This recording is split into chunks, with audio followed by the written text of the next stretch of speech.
Hello and welcome to this exciting edition of Take the Fear Out of the Gear with me, Mr. Chumley Warner. And I, Jason Bangers.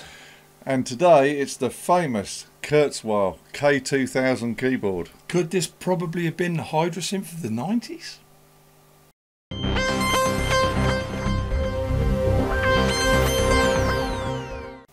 Why did we say that? I'll tell you why. Because this is one mega advanced keyboard for its era, its year. It blew everything out of the water. It still does, in my opinion. Yeah, this thing is outstanding. Oh, I think we should have a listen first. Let's do some sounds. Yeah. I think we should name this the Scarecrow keyboard because it's outstanding in its field. Yes, it really is. So yeah, the sounds on this thing just blow my mind. So what should we give them first then, Mr. Simon? I think we should guess the song. Right, there was a song written literally on this keyboard and it used a lot of the sounds that are on it. Whereas sometimes they just use a keyboard for a solo, wouldn't they? Yeah. But this actually features a lot of the sounds on this particular song. Now I can't play the song, but I'm going to play it real slow and see if you can guess what it is.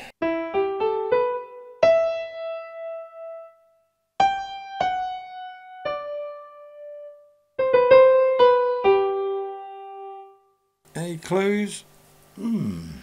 Answers in the comments. I think you'll know that one. Yeah, played it very slowly and badly for two reasons. One, for copyright, and secondly, I can't play piano.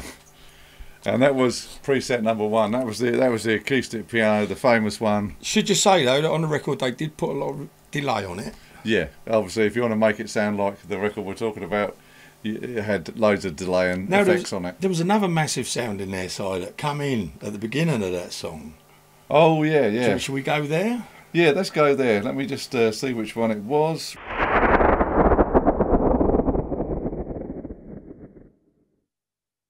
And we've just quickly we've done a demo of the song. You can probably guess what it is. Yeah. And we've used a lot of the sounds off here. But yeah. that'll be another video for you to so enjoy. Yeah, after this one, check out there'll be just a video of the song. I don't know what we're going to use for video. Probably a picture of this or something. Who knows? Yeah. But it will be a song that Simon and I did together. We worked hours and hours on it to get it sounding as close to the record as we can.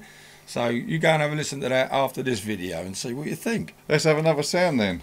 I'll tell you, this has got a great Rhodes piano on it, I seem to recall. Yeah, I remember hearing it on a video we watched. A guy was playing Rhodes piano on it, and it just sounded great. So, I don't know, I'm not a Rhodes player, but let's go...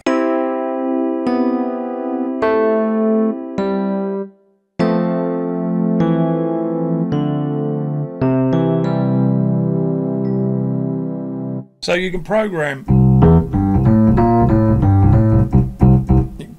this as well, can't you? Mind you, you're going to mention that later, I guess. But that's a lovely road sound, man. I mean, seriously, I can't, you know, if I'd bothered to learn something, we could have done something, but we didn't. I think we should try one more, because we went through this one earlier. This one's number 26, and see what this reminds you of. Number 26, okay. Have I got to play it again, have I? Yeah.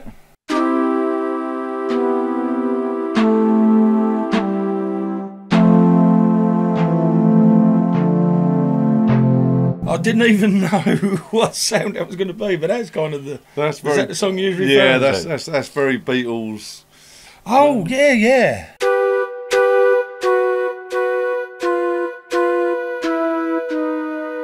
Something like that, anyway. But that's almost a mellotron. It's very mellotronic, isn't it? Yeah. And this is a keyboard of many talents because it sounds a bit like a mellotron, sounds a bit like a D50. There's lots of D50. This thing covers everything. This keyboard excites me more than anything we've done yet. I've got to get one myself. I've really got to get one. It's brilliant. So there's loads of sounds in there. We don't want to go through them all well, you guys can put in the comments if you want to hear more sounds. We can do a whole video on it. Yeah, we can do a whole video on the sounds in it because it's just amazing. If you're interested, okay, leave us a comment. So is it time, do you reckon? I think it's stat time. It's that time. Chummy stats. Right. Let's have some stats. Let me turn the pad over. Let me zoom in on Mr. Chumley Warner. Right, when do you reckon this came out then, dude? I haven't got a clue. You're going to say 89? Well, I said 90s at the intro, so it's got to be 90 something. 91. Yeah, okay. And this is called, let me get this right, variable architecture synthesis technology. This is something Ray Kurzweil developed. That's easy for you to say. It's called V.A.S.T, which is vast. The Yeah, sounds are amazing. So let's just run through some specs quickly for you. It's got, because we should explain, the original K2000, this is what we're talking about, but this one we'll go into a minute. This is like an upgraded K2000. So we'll just stick with the original K2000 for the moment. So it had 8 megabytes of ROM, 32-bit processing, 31 sound shaping algorithms. It's got a 61 note keyboard with aftertouch. It's got sample memory in it.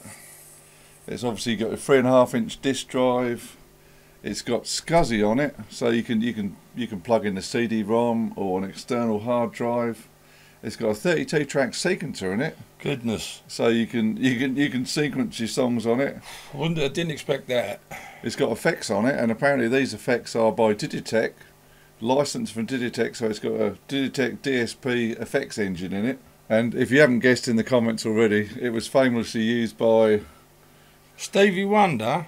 Well, there was the guy who's about the song, yeah? Yeah. I don't know his name, so I can't Robert remember. Miles. Robert Miles, yeah. Yeah. There is a Stevie Wonder connection. We'll come to that in a minute, I think.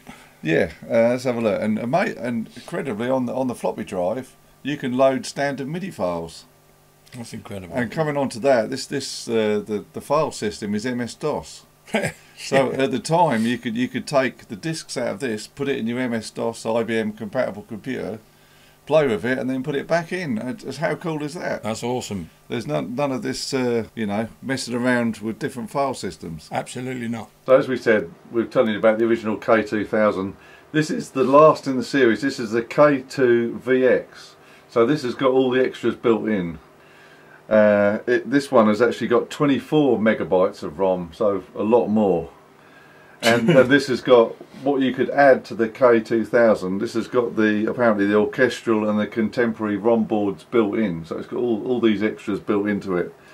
So if you can get hold of one of these, or a K2000, it's just awesome. Yeah, you ain't wrong. So how did this all happen then? So Ray Kurzweil was having a meeting with Stevie Wonder back in 1982, and they were discussing keyboards and musical instruments, and Ray Kurzweil invented the K250, which was his first keyboard, which was amazing. And then he actually sold the company to a Korean manufacturer, but he was still working with them, and that's when he brought out the K2000 and all these other ones. So that's the story behind it. So Stevie Wonder we got to thanks Stevie. So what should we say? I think we should look at prices, because it's a good job we're sitting down. There's the first clue.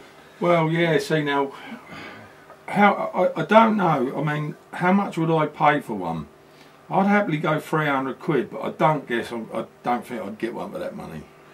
Well, the latest prices, looking at eBay for a K2000 or something similar, they've got as low as 228. Really? Up to 400. Okay, all depending on condition. Yeah, this one I got a bit cheaper. This was £200. It's a little bit rough around the edges, but it all works. It's had a rough life, but it works perfectly. It works perfectly. Apart from the backlight's a bit dim, but that can be resolved, as you know, Tubes. We can sort that out. But the most amazing thing is the original price. So the original price of the K2000. I'm going to say £1,000. No. No? The original price back in 1991, it was $2,995. Holy crap. Or £2,769. So that was probably the price of a car at that point. So I was being like on the large side when I said 1,000.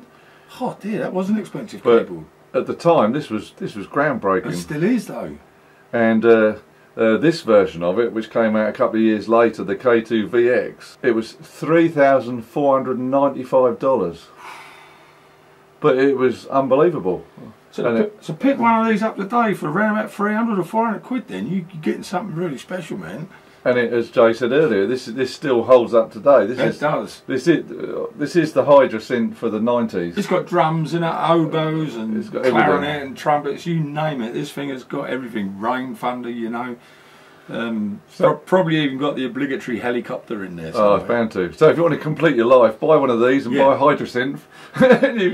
You've got the best 2 synths ever. Well, this has got aftertouch on it and everything, and you can even program the aftertouch. I mean, I don't know if that's where you was going to go on here, but Simon was telling me you can program the modulation wheel here to bring up strings and like that thunder noise. You could be playing piano and bring that thunder noise in with this if you want. You can program it to do that. It's crazy. And you've also got here. You got this. This is the same. It's a controller there. You can bring strings, and you can press the keys. And when you hit the aftertouch, you can program the aftertouch to say bring the thunder noise in. It's amazing. They thought of everything back then. That's why it was so expensive. It was well ahead of its time, and it's just an awesome piece of kit. So we bring this to you as a gift. It's a prescription. You must have one of these. As simple as that, isn't it? It is a prescription. It's a prescription. You go get yourself one. So on that note, Tubes, we hope you've enjoyed it. That's the K2 by Kurzweil. It's an awesome instrument. I can't recommend it enough. From me, Jason Bangers, it's goodbye, and please subscribe. And for me, Mr. Chumley Warner, it's goodbye. Tell all your friends, share, like. Hit that bell, get those notifications. We love you loads. We'll see you again on the next one. Ciao for now.